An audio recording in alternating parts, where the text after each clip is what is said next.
Welcome to Doing It Around the House.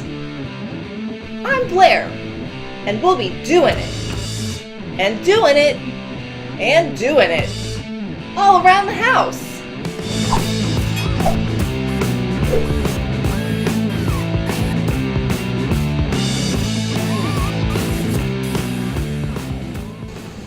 Today, I want to talk to you about caulk. Now, there are all kinds of things you can do with caulk, but we're going to talk about one specific use, and that's filling your cracks.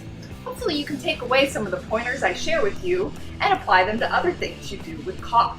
The most important thing to remember is that every caulk is unique, so make sure to select the right caulk for the job. For example, if you're using a caulk in an area where there's constant exposure to moisture, you'll need to pick a water-resistant caulk. If aesthetics are a concern, you may want a lighter or darker caulk. For our job, which is filling a dry, exposed crack, I wasn't sure which kind of caulk would be best, so I called up my dad. He's been applying caulk for decades.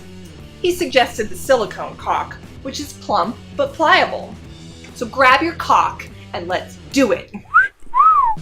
This is the master bathroom. Always a good place for doing it. However, our house is 42 years old. And once you hit that age, you might have to start thinking a little differently about how you do it as things start leaking, sagging, and cracking.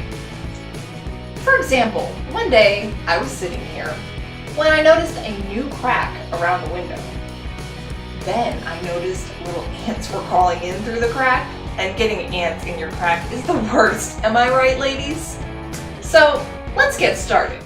Step 1, and always step 1, prep for the job. Make sure you have the right tools for any job. Whether you're by yourself or with a partner, the right tools can make the job easier and more comfortable for everyone. In this case, the right tools are silicone caulk, a razor, and a scraper for removing old caulk. Step 2, prepare the work area. You're going to want to remove any old caulk before laying new caulk in. Be aware that when you start scraping away at this old caulk, you may see some residual hair, grime, or gunk. Don't get grossed out, just power through it and show that old caulk who's boss. Enough caulk talk. Time for action. You can listen to me talk about caulk all day, but until you grab that caulk with both hands, there's really no other way to learn. Some caulk requires pressure at the base, like when using a caulking gun. This caulk dispenses via steady pressure at the tip. Make sure you grasp the caulk firmly but gently and ease into the squeeze, filling the crack completely as you go. You're looking for a good, snug fit.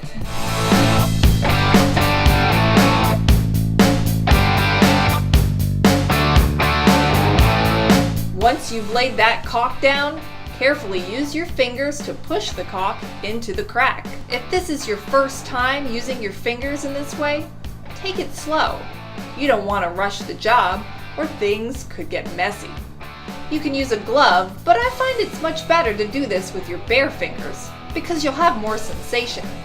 Once the caulk is in place, but before it dries, you'll want to go over the area with a wet rag, just in case your caulk job was a little sloppy. Clean up any drops or smears because cleaning hard, dry caulk is a pain. It was a little hard at times, but we made that caulk work for us. And now our crack is completely filled. No more ants! Man, I'm glad that dry crack is a thing of the past. Working with caulk was fun and satisfying, and it sure feels good to have done the job all on my own. I would have felt pretty silly calling in the professionals for such a small job. Now I'm just going to sit back, relax, and let something soothing run down my throat. Until next time, I'm Blair. And remember, it's always more fun if you get a little dirty when you're doing it around the house.